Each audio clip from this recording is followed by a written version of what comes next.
நம்ம எங்கேயாவது வெளியே போகும்போது கார்லாம் புக் பண்ணி நம்ம போகிறோம், ஏதாவது டாக்ஸி பிடிச்சி போகிறோம் அப்படின்னா நம்மளுக்குள்ள ஒரு பயம் இருந்துகிட்டே இருக்கும். ஏன்னா நம்ம போகிறது ஒரு அன்னோன் பர்சனோட, நம்மளுக்கு யாருன்னே தெரியாத ஒரு மனுஷனோட நம்ம போயிட்டுருப்போம். அப்படி போகும்போது அவங்க சரியான வழியில் தான் போவாங்களா, நம்மளை நிறுத்தி ஏதோ அடிச்சிருவாங்களா, ஏதாவது பண்ணிடுவாங்களான்ற ஒரு பயத்தோட பதட்டத்தோட போயிட்டுருப்போம்.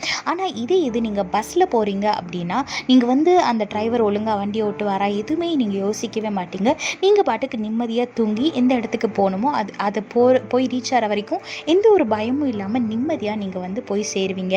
இதே மாதிரி தாங்க நம்மளோட வாழ்க்கையிலையும் நம்ம மனுஷங்க மேலே நம்பிக்கை வைக்கும் போது நம்ம பயந்து வாழ வேண்டியது இருக்கும். ஆனால் இது நம்மளோட நம்பிக்கை ஈசப்பா மேலே இருக்கும்போது நம்மளோட ட்ராவல், நம்மளோட வாழ்க்கை நிம்மதியாக பயமே இல்லாமல் சந்தோஷமாக சமாதானமாக இருக்கும்.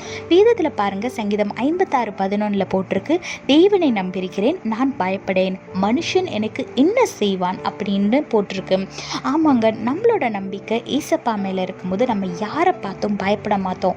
எவ்வளோ பெரிய சூழ்நிலை வந்தாலும், எவ்வளோ ஒரு பெரிய பலவீனம் வந்தாலும், டாக்டர் நீ உயிர் வாழவே மாட்டே, இவ்வளோதான் உனக்கு, இவ்வளோ நாள் தான் அப்படின்னு கவுண்டிங்க்கு டேஸ் கொடுத்தாலும் சரி, நம்மளுக்குள்ள ஒரு பயம் இருக்காது. ஏன்னா நம்ம கர்த்தர் எவ்வளோ பெரியவர்னு நம்மளுக்கு தெரியும். ஸோ உங்களோட நம்பிக்கையை ஏசப்பா மேலே வைத்து, உங்கள் விசுவாசத்தை ஏசப்பா மேலே வைத்து சத்ருவையும் சூழ்நிலையும் மேற்கொள்ளுங்க. உங்களோட வாழ்க்கை நிச்சயமாக ஆசீர்வாதமாக சமாதானமாக பயமில்லாத ஒரு வாழ்க்கையாக இருக்கும். கர்த்தரை நோக்கி பாருங்க, அவர் மேலே நம்பிக்கை வைங்க, ஆசீர்வாதமான வாழ்க்கையை வாழுங்க. கர்த்தர் உங்களோட கூட இருந்து உங்களை ஆசீர்வதித்து பாதுகாத்து வழி நடத்துவாராக. ஆமென். When you're taking a taxi, you will always have a fear inside your heart because you don't know about the person who's driving the vehicle. You will be very conscious and you will be checking, are we going in the right direction? Will he do something to us? Will we reach our destination safely?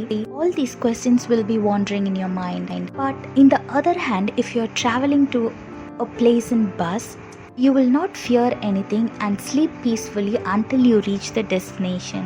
Yes, likewise in our life, when our trust is in our Lord, we will not be afraid of anything. But when we trust in the man, we will always have a fear in our heart. Look what the Bible says in Psalm 56:1. In God I have put my trust. I will not be afraid. What can man do to me?